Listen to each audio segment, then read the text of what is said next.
My first design job was not glamorous. I started my design career as an interior designer for a retail furniture store. And I did that out of fear and not faith. Welcome to the weekday refill and part 4 of my testimony, how even missteps can be used by God as lessons to shape our lives and careers. This journey in a career as an interior designer has been full of ups and downs and a lot of really great experiences. And they have impacted both my life and my career. And they're lessons that the Lord has taught me all along the way. Well, as I said, throughout my journey and through parts 1 through 3, my call to be an interior designer.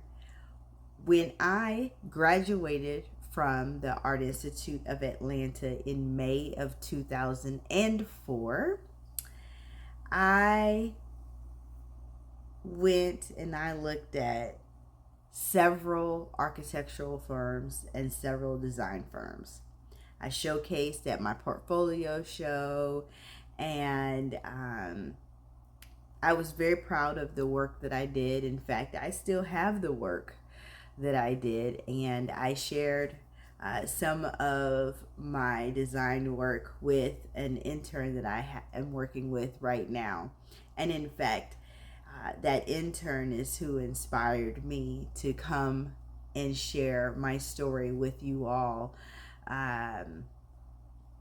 because my story is chock full of a lot of life lessons and how I even got here. And so it's been interesting along the way. And so when I was at my portfolio show and I was preparing to interview and applying for all of these architectural firms, every time I went into a firm, I became nervous, right? I'm like, oh my God, I'm not good enough. They're asking me for experience. Who has experience when they graduate from college? No one. Okay, no one. Very, very few people have experience. And then one of the things that the Art Institute failed to do was encourage us to do internships. So I did not do an internship.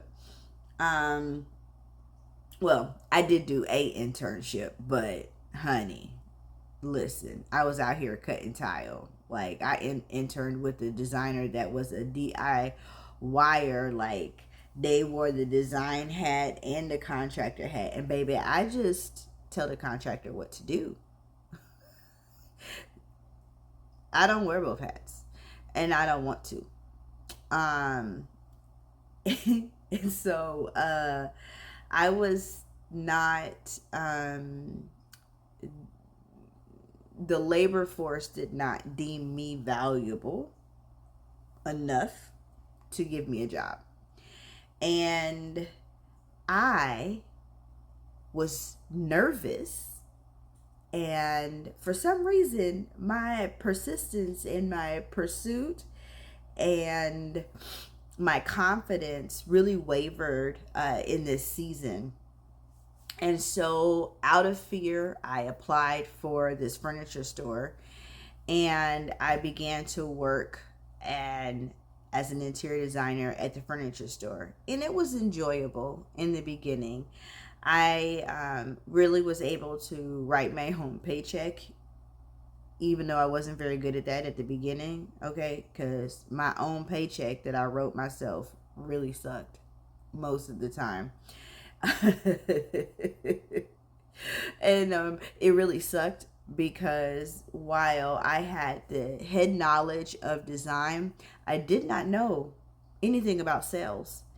And I was obviously in a sales environment in a furniture store. And that did not go over so swell. Okay. I mean, I was out here having $600 months in 2004, 2005. Like who? Like that was 20 years ago, but baby, that was not a lot of money then, and it's definitely not a lot of money now. But nonetheless, it was a journey. And I thank God for that season. And I thank God for that pressure and for not making enough money. Because while I was there in that season, God used that time to really teach me how to, one, get to know a person very quickly. Because in a furniture environment, it's rapid fire, rapid fire, rapid fire, right? Um, with a lot of clients coming in, needing help, all of this kind of stuff. And so I was able to learn how to get to know people quickly, how to assess their needs quickly, and how to help them find what it is that they needed within the store. And so it taught me that product knowledge was very important, but also just because I had product knowledge, I had to be able to apply the knowledge that I had to the client that was sitting in front of me so that I could help them fill their need. And that was a really interesting season. In that season, I told you I wasn't selling much, okay? Your girl did not know how to close a sale at all. I don't know why I took on a sales job, being afraid to sell anything, and feeling like sales was gross and nasty. I don't know why I took on the sales job when I felt all of those things. But apparently, everybody that I worked with was suffering in sales or could use a little pick me up in sales. And my company actually hired a sales trainer to come out and to train the whole staff on sales. And one of the things that they said that really unlocked sales for me in this particular season was that asking people back questions like, does this work for you? Here's the solution I've come up with. Does this work for you? And then when they say, yes, it works for me, then the very next thing for me to say once I, go through and make sure that I've taken care of all of their objections is to actually ask them, how do you want to get this home? Do you want us to deliver it? How do you want to pay for it? And I really, at that time, really learned about how to ask for the sale. Now, what's interesting is that God used that season to really have somebody come in that was very valuable. They charged the furniture store tens of $1,000s to come and talk to us for that weekend, right? And it was valuable to me even 20 years later into my career, because I would not be able to do the projects that I do today if I didn't learn how to become a good salesperson then. So that's why I say that it's very important that even when we feel like we make missteps. Now, I would never recommend a young student coming out of school. This is just my personal opinion. I would not recommend a young student coming out of school to go into retail furniture as a designer. And that's primarily because all of those architectural firms that wouldn't give me a piece of attention back before I applied to this furniture store definitely didn't want to give me a piece of attention after I had been working at the furniture store for a while and got tired of being there. And so I really think that it's important for students to do internships so that they can determine where they want to be at and they can have some experience, so that when they actually do begin applying for jobs, then people can see that they have this experience. They have worked for other designers and design firms, and they're not stuck in the rut of retail. Again, that's my opinion, because that's my life that I have traveled. And the journey was not easy. But God allowed me to make my own way, and I really am grateful to Him for that. There were other things that I learned during the season at this first retail furniture store that I worked at. One of the things that I learned, surprisingly enough, had nothing to do with selling anything. It had everything to do with priority and prioritizing God and the kingdom over work. Because work will be there, the sales will be there. So this furniture store, which was in Atlanta, located right on what we call Furniture Row off of Jimmy Carter Boulevard. Okay, if you know, you know. This furniture store, like every other furniture store, was open on the weekends. Okay, and they opened Saturday at 10 o'clock in the morning. And during this particular season, when I was at the store, I had rededicated my life to Christ, and I was encouraged by some of the women from my church to come to the women's fellowship one Saturday a month. And I was like, listen, I can't come to the women's fellowship any Saturdays in a month, because I work on every Saturday of every month, and I go to work on Sunday after I leave 8 o'clock service. And they were like, well, just ask. And I was like, ask for a Saturday when they have a morning meeting? Like, that's the only time everybody is there, and they have a meeting, and you want me to ask?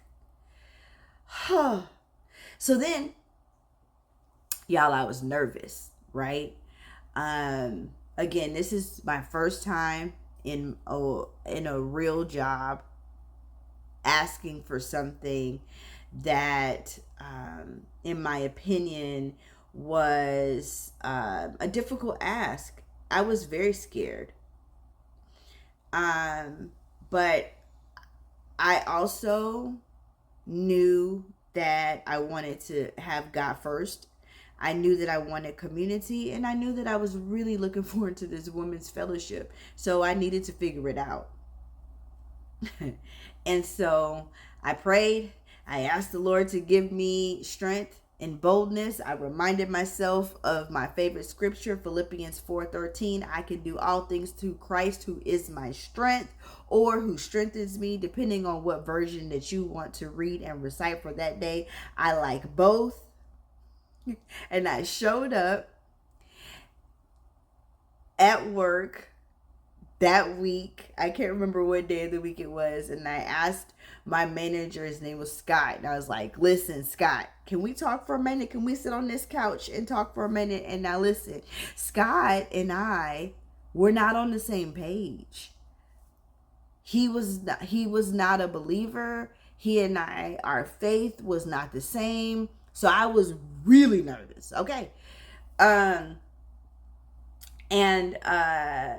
I sat there and I said, listen, okay, I have this thing that I like to go to at my church. It starts at 9 o'clock on Saturday mornings, and it goes from typically 2 hours, from like 9 to 11. The church is located at so-and-so a place in Stone Mountain, Georgia. And I should probably be able to be back over here by 11:30, 12. And it's once a month, and I really want to go. Like, I really would like to be there, and I believe that I would be a better worker if I'm able to feel myself in this capacity. And Scott looked at me and he said, Okay.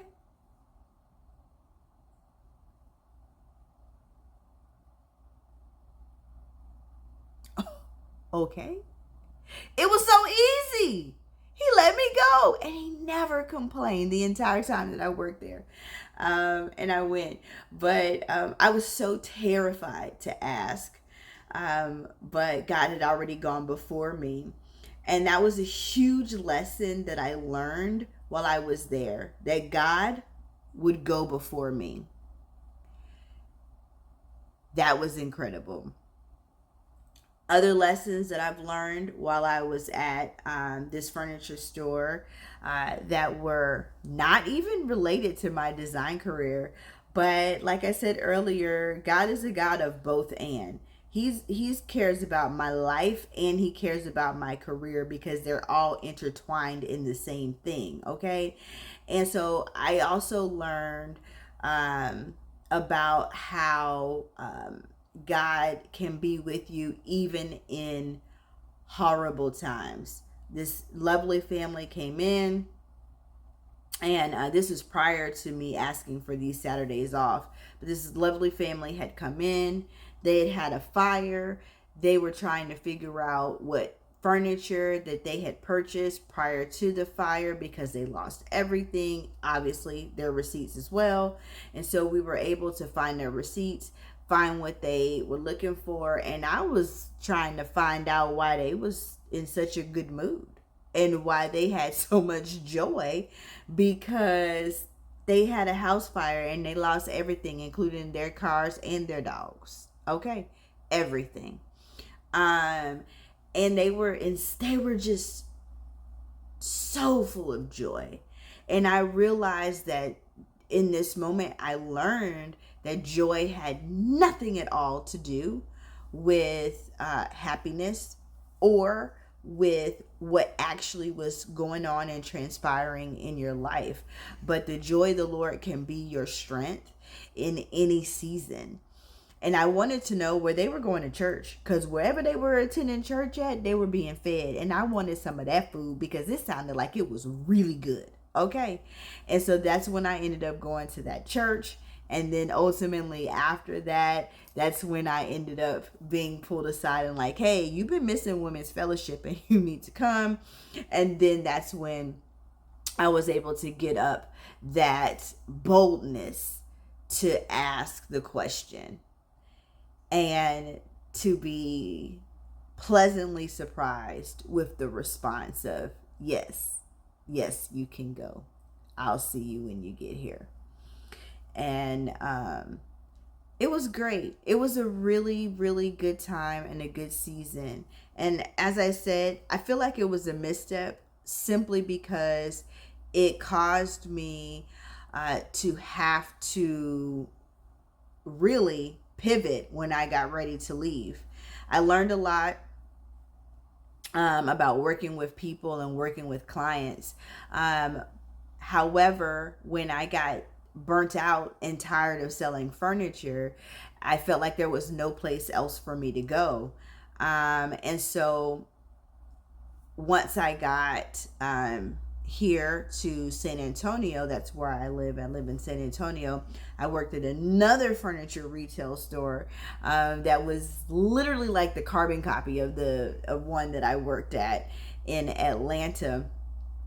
All the same vendors, all the same products. So it was really an easy place for me to walk into. And by this point in time, I was really firm and really secure in my sales. So I did really, really well. Okay, in this season, I was having $10,000 months. I went from $600 months to $10,000 months. Okay, and consistently, I was doing like maybe $6,000 to $8,000 months, but I had a couple of $10,000 months sprinkled in there. Your girl was selling a lot. Okay.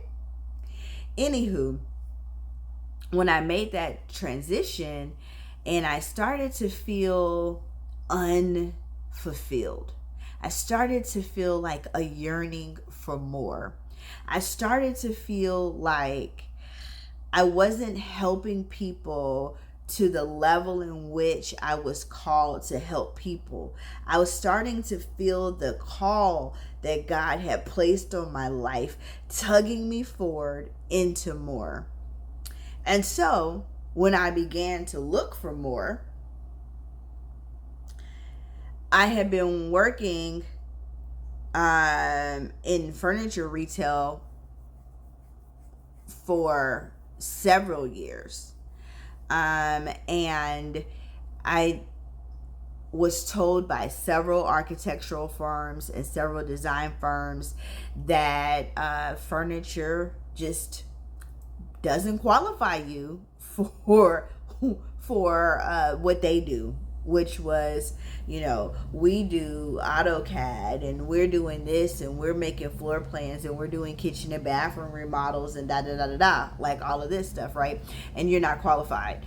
Even though I went to design school, and I told you my first class was architectural drafting, I didn't tell you that I was tutoring people on AutoCAD. Okay. I love a good floor plan, and I love figuring out space and space allocation and all of that in terms of walls and things like that. So I just thought it was really funny that they told me that I couldn't do it.